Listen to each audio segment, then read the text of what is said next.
Mr. Felicia, and we are the largest among the white cats. Let's go, Jacko. There you go. Let's go round of applause for Jacko with Bigger Birdie.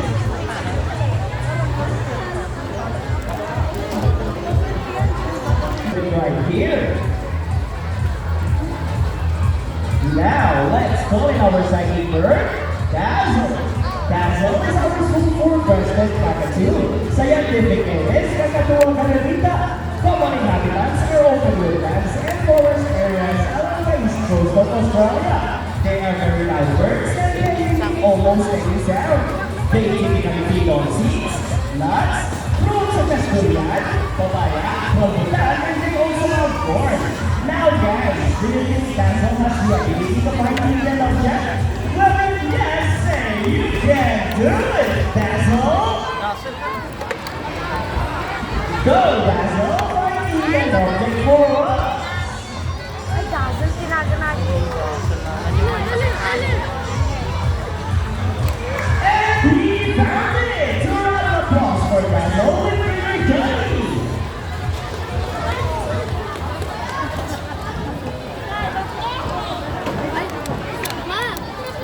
Now, our next featured birds are just like any married couple. Monogamous, meaning they will be partners for lifetime. They will not to try, but as any couple attached in a relationship, there will always be battles. Meet Sassy and Grumpy, our beautiful pair of Junior the boss, and today they will battle it out to see who's the best in a basketball game. But before we start this battle, I will invite you guys into two groups. Here's the girls. The girls will cheer for Sassy. Come on, girls, let me hear your cheer. Sassy, Sassy. Very good. And how about the boys? All the boys will cheer for Rocky. Come on, boys, let me hear your cheer. Rocky, Rocky.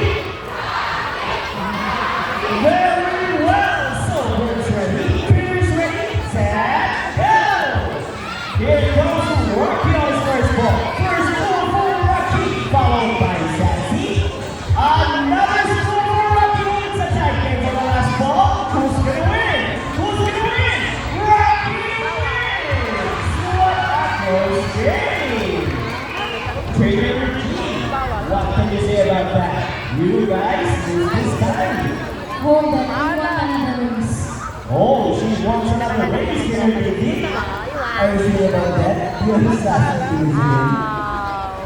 Well, this time I ran out to me, that's not really.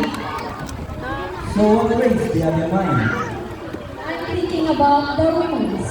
And what is the race? The first burger to drop 3 races to the goal, the fastest the winner, and back to the race. So, the race shall be. Remember guys, that boys already have 1 point. So girls, let's cheer now for Sassy this time. We'll be doing this again and this time for the race. Ready, set, go! Here comes Rocky on his first ring. First score for Rocky. Another hit. What's happening? Sassy and Rocky wins at the same time. And there's that. And the winner is Sassy.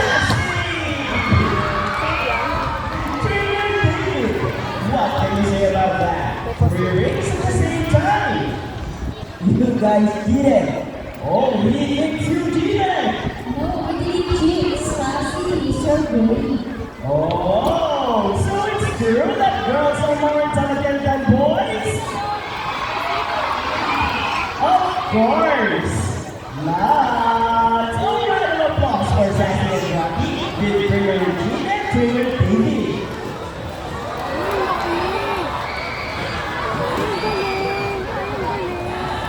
Parrots in particular are known to be intelligent and perceptive.